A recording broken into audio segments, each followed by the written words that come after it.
Welcome back to the pole position. LL Cool J once said, "Don't call it a comeback, I've been here for years." The quote in question was from his fourth album, Mama Said Knock You Out, which was seen as a return to form after the previous album, Walking with a Panther, underperformed with critics and listeners.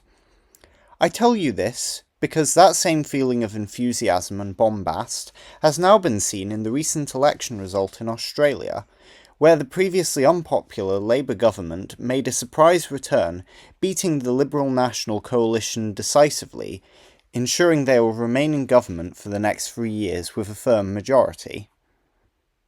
But is this victory really such a decisive win? Was Labour's return to power a vote for them, or simply a tactical vote against the coalition, exacerbated by the Australian election system? Australia elects its national parliament with single-member constituencies via a preference vote system. This system works by having voters number the candidates in each individual constituency in order of preference. If a candidate receives over 50% of the first preferences, they are automatically elected. But if this does not happen, then the bottom candidate is eliminated and the next set of preferences are added. This process is repeated until all the preferences are added up, and only 2 candidates remain, even if a candidate has already reached over 50% of the vote, meaning votes can still be counted even after a candidate is declared the winner. This is done to achieve the two-party preferred figure that we will see later. This is important to understand, as it's partly what explains Labour's performance. In first preferences, Labour received 34.6% of the vote, versus the coalition's 32%. However, estimates of overall higher preferences between the two parties shows that roughly 55% of voters preferred Labour over the Conservatives, with a swing of 2.7% in favour of Labour since the last election. This came at the expense of the smaller parties and groups, with the Green Party of Australia winning 12% of first preferences, but only 1 seat. Independent candidates also saw a high percentage of the vote, with 13.1% of first preferences, but only resulting in 11 seats. Part of this victory may be down to leadership, as Peter Dutton was facing a very low approval rating, particularly compared to Albanese, with incumbent Prime Minister Anthony Albanese holding a much higher net approval rating at -2 points versus his counterpart, Leader of the Opposition Peter Dutton, at -15 points, according to a YouGov poll from April.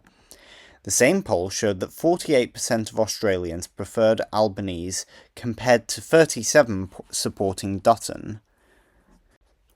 There is also the issue that affected the Conservatives in Canada, that being, of course, Donald Trump, as the coalition had somewhat tied themselves to the Trump brand prior to the election, which affected them as Trump is not particularly popular in Australia at the moment. It must be said that although the impact of Trump is affecting some elections, this is not a universal trend, as many parties that tie themselves to the Trump brand are still seeing steady support in the polls, particularly in Europe, with Reform UK or the National Rally of France being good examples, which could definitely be a topic for a future video. Labour will be in power for the next 3 years, where a lot can happen. We have seen in recent governments drop significantly in their popularity in a very small space of time, with the UK in particular seeing Labour plummet to historic lows in recent weeks against Reform UK. And if the Australian Labour Party wishes to remain in power after the next election, 3 years from now, they will need to prove their effectiveness in government and maintain the edge in two-party preferences. Otherwise, their victory may be very short-lived. Overall, despite the caveats, this election is still a strong and decisive win for the Labour Party, and it has delivered the biggest majority for the party in well over a decade. The question now is how long Albanese will be able to hold on for, and will the coalition recover after such a bad defeat? Whether or not Labour will win the next general election it is still 3 years away, and a lot can change, so be sure to like and subscribe and leave a comment below to give me your thoughts on the election.